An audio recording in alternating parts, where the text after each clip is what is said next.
الأشجار كلها، كمان الحيوانات كلها هتموت.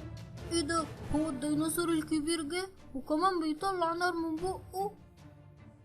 ما تخافش يا حبيبي، ما تخافش، هو اكيد مش هيعرف يجي عندنا هنا، بس احنا لازم نستخبى جوه البيت وما نخرجش منه ابدا عشان النار ما تحرقناش. يلا ماما نستخبى بسرعة قبل ما الديناصور يجي عندنا. يلا بينا بسرعة بسرعة.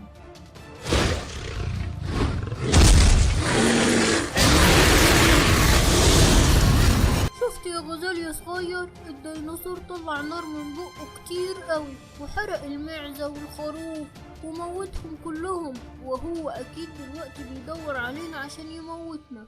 احنا خلاص ما ينفعش نقعد في الغابة دي، لازم ندور على مكان تاني نروح فيه ويكون امان والديناصور ما يعرفش يجي عندنا فيه عشان ما يحرقناش زي ما حرق المعزة المسكينة والخروف كمان. انا زعلانة عليهم قوي عشان هو حرقهم، دول كانوا طيبين قوي ومش بيزعلوا حد، هو ليه حرقهم كده؟ ده ديناصور وحش وربنا هيزعل منه عشان هو بيحرق الحيوانات. يلا بينا بسرعة نروح الغابة التانية قبل الديناصور ما يعرف مكاننا. يا قرود يا حبيبي يا قرود، انزل من على الشجرة يلا عشان تاكل. لا يا ماما أنا مش عايزة آكل. انت مش كنت جعان دلوقتي وبتقولي عايز تاكل؟ يلا بقى انا جهزتلك الاكل عشان تاكله. أنا عايزة ألعب يا ماما. أنا جعان أوي، ده في أكل على الأرض هناك، هروح أكل.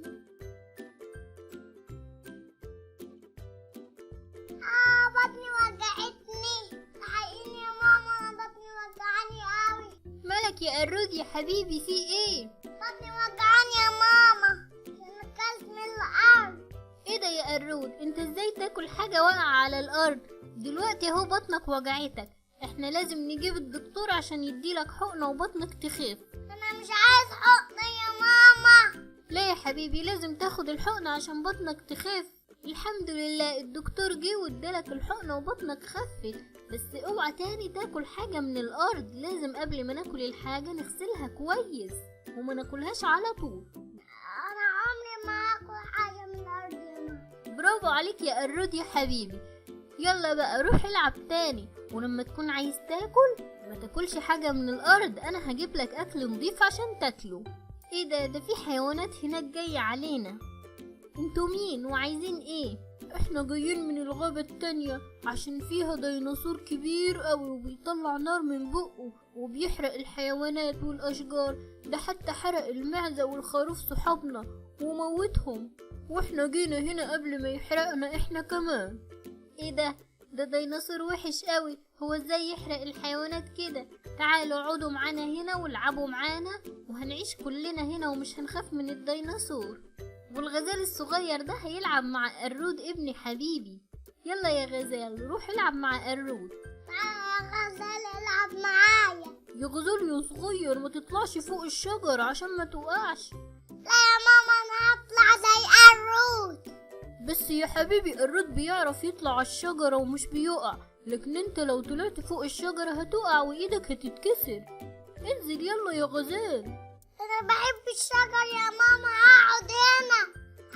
أنا وقعت من على الشجرة، إيدي وجعاني. شفت يا غزال يا صغير؟ عشان انت مش بتسمع الكلام، انا قلتلك ما تطلعش على الشجرة عشان ما تقعش من عليها وانت ما سمعتش كلامي وايدك اهي وجعتك.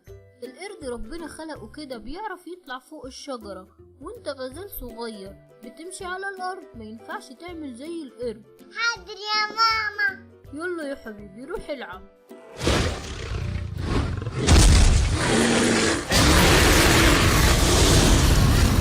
ايه ده يا ماما؟ الديناصور جه الغابة دي كمان. ايه ده؟ هو ازاي عرف الغابة دي وجه فيها؟ طيب احنا هنروح فين دلوقتي؟ يا قردة يا كبيرة يا قردة يا كبيرة، الديناصور اللي بيطلع نار من بقه جه ورانا في الغابة دي، احنا هنروح فين دلوقتي؟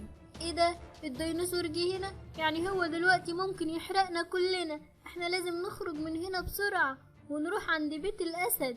يلا بينا يا غزالة يا كبيرة، وانت يا غزال يا صغير. يا قرود يا حبيبي، يلا بينا بسرعة، رايحين عند الأسد نستخبى عنده. الحقنا يا أسد، الديناصور الكبير بيطلع نار من بقه وجا في الغابة عندنا، وهيحرق الأشجار كلها وهيحرقنا احنا كمان. احنا مش عارفين نعمل ايه.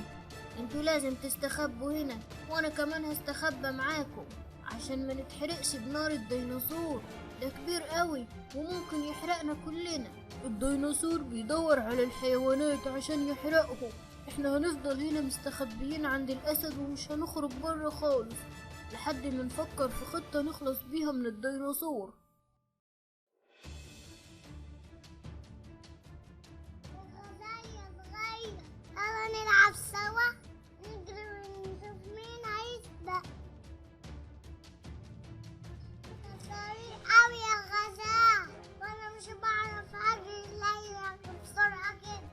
يا قرود يا حبيبي، وانت يا غزال يا صغير، تعالوا هنا وما تخرجوش بره عشان الديناصور الكبير ما يشوفكمش ويحرقكم بالنار. ادخلوا يلا جوه في البيت وما تلعبوش بره تاني. يعني احنا مش هنعرف نلعب تاني برا؟ ايوه يا حبايبي، معلش ادخلوا العبوا جوه عشان الديناصور الكبير ما يشوفكمش وما تخرجوش تاني. الاكل اللي عندنا خلاص قرب يخلص، احنا لازم نخرج بره عشان نجيب اكل. بس احنا لو خرجنا الديناصور هيشوفنا وهيحرقنا وهيموتنا، وكمان لو قعدنا هنا هنموت من الجوع. يعني احنا لازم نفكر في خطة. احنا هنحفر حفرة كبيرة قوي في الارض ونغطيها، واول لما الديناصور يعدي عليها يقع فيها على طول، وبعدين نحط عليه حجر كبير قوي عشان ما يعرفش يخرج تاني، وبكده نكون خلصنا من الديناصور خالص. دي فكرة حلوة قوي، بس احنا ما ينفعش نخرج دلوقتي. احنا هنستنى لما الليل يجي ونخرج نحفر في الارض، عشان لو خرجنا دلوقتي الديناصور هيشوفنا، لكن بالليل هتكون الدنيا ضلمة ومش هيعرف يشوفنا. ايوه صح كده، اهو الليل جه دلوقتي. يلا بينا نخرج بالراحة قوي من غير ما الديناصور يحس بينا.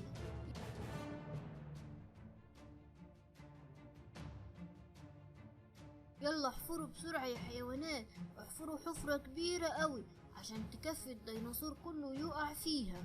احنا تعبنا قوي من كتر الحفر، احنا نروح دلوقتي وبكرة نيجي نكمل. طيب يلا بينا نروح وبكرة نرجع تاني ونكمل الحفرة. يلا بينا يا حيوانات، الليل جه تاني، يلا عشان نكمل الحفرة اللي حفرناها.